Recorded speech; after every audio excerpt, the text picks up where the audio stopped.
అనమాట. చదువుకుందాం. ఇర్మీయా గ్రంథం 31వ అధ్యాయం 3వ వచనంలో మనం చదివినట్లయితే, చాలా కాలం క్రిందట యెహోవా నాకు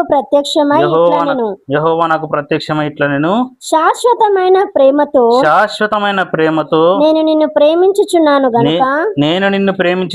గనుక విడువక నీ ఎడల కృప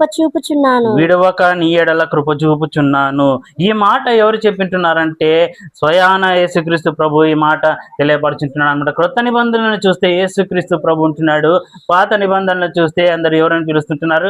యెహోవా అని చెప్పి పిలుస్తా ఉన్నారు అనమాట. మరి యెహోవా వేరు కాదు, యేసుక్రీస్తు వేరు కాదు, కానీ ఇద్దరు ఒకటే అంటున్నారు. పాత నిబంధనలు ఉన్న యెహోవా అయినా కానీ, క్రొత్త నిబంధనలు ఉన్న యేసుక్రీస్తు అయినా కానీ ఒక్కరే అంటున్నారు. ఆ ఒక్కరైన దేవుడు ఏం చెప్తా ఉంటున్నాడంటే, ఇర్మీయా ప్రవక్త అయిన ఇర్మీయా ద్వారా తెలియపరుస్తా ఉన్నాడు. ఏంటంటే, శాశ్వతమైన ప్రేమతో మిమ్మల్ని నేను ప్రేమిస్తున్నాను, కాబట్టి విడువక మీ ఎడల ఏం చెప్తున్నాను?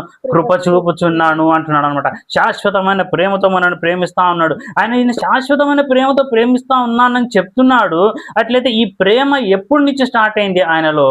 మన పట్ల ఈ ప్రేమ ఆయనలో ఎప్పటి నుంచి స్టార్ట్ అయింది? ఎవరైనా చెప్పగలరా ఎప్పటి నుంచి స్టార్ట్ అయింది అని చెప్పి?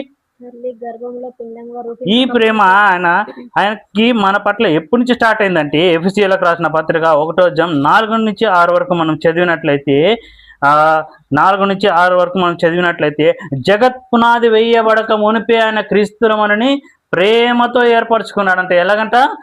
ప్రేమతో ఏర్పరచుకున్నాడు. ఎప్పుడది? జగత్ పునాది వేయబడక మునిపే. జగత్ పునాది వేయబడక మునిపే. అప్పుడు మనం ఉన్నామా?